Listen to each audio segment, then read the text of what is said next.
Throughout this learning opportunity, we will focus on examples of scaffolds that already exist within EL Education's lessons using Lesson 2 from Grade 8, Module 1, Unit 3, as well as determining where additional scaffolding may be necessary in order to meet the needs of our students.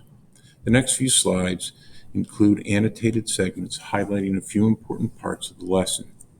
Students return to poems read in Unit 1. The purpose of this reread is to help students gather fodder for their own poems. Remind students that analyzing good models will help them create effective figurative language in their poems. During the module, students read and explicate free verse poetry. At the end of the module, students will write their own poems. Adding to the suggested scaffolds of providing models of good poetry, anchor charts, learning targets, and graphic organizers for students to evaluate and write poetry.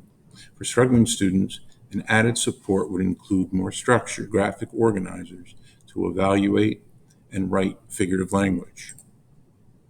Evaluating and creating poetry extends a difficult challenge for struggling students who may have trouble grasping and writing more abstract ideas.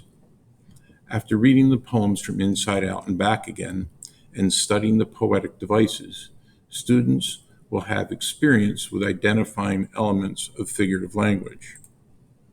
While expressing meaning and creating figurative language, struggling students may need additional instruction and structure. The poem is laid out on the left side, questions and areas for response in the right column. The bottom section allows students to experiment with their own emotions and to write down figurative language.